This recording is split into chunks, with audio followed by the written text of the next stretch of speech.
আজকে আমাদের একটা জিনিস জানেন, সেই জিনিসটা হলো আমরা ভাই বোন সবাই এক না। আপনার মার পেটের বোন আপনার আপন না? অবশ্যই আপন।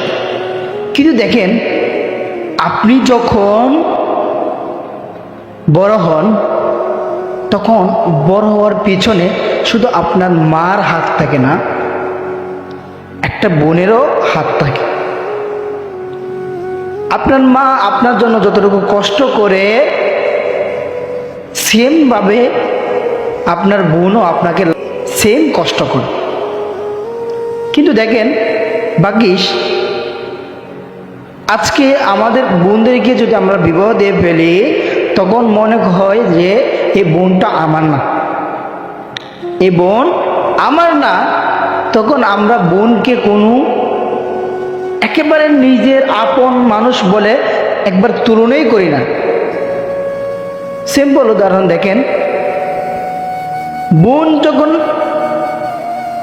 স্বামীর বাড়ির থেকে আসে আপন মানুষের কাছে, কত কষ্ট কত বেদনা মনের ভিতরে নিয়ে আসে। আমার ভাই, আমার বাপ, আমার মা, আমার বোন, আমার ছোট ভাই, তাদের কাছে কি দুইটা কথা বলবো, মনের দুঃখ ওরা বলবো। আপনি কি জানেন আপনার বোনটা আপনার বোনের শ্বশুর বাড়িতে আজকে কি দিয়ে গিয়েছে, কি দিয়ে কাটছে, কিভাবে চলতেছে, কিভাবে মানুষের সাথে চলতেছে? এগুলো আপনার কানে আসে বা আপনি কোনো খবর নিচ্ছেন না।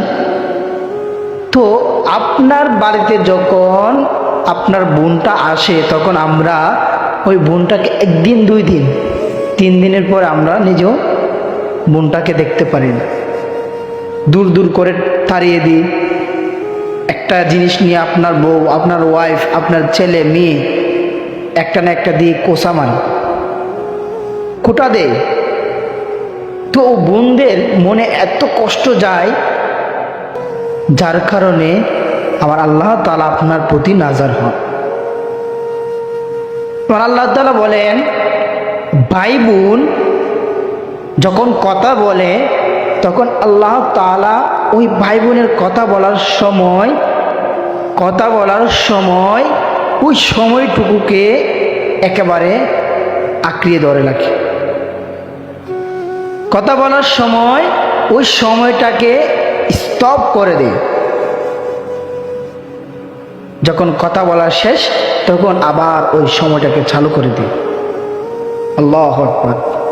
জিজ্ঞেস করা হলো, ইয়া রাসূলুল্লাহ, ইয়া হাবিবাল্লাহ, এটা কেন? তখন নবী করিম সাল্লাল্লাহু আলাইহি সাল্লাম বলেন যে, দেখো, কাল কিয়ামতের ময়দানে ভাই বোনের দেখাও না হতে পারে। এই জন্য আল্লাহ তাআলা ওই ভাই বোনের দুনিয়াতে কথা বলার সময় আল্লাহ তাআলা সময়টাকে একেবারে থামিয়ে দেন। আল্লাহ তাআলা আমাদেরকে, আপনাকে, আমাকে, সবাইকে বোনের সম্মান দেওয়ার তৌফিক দান করুন।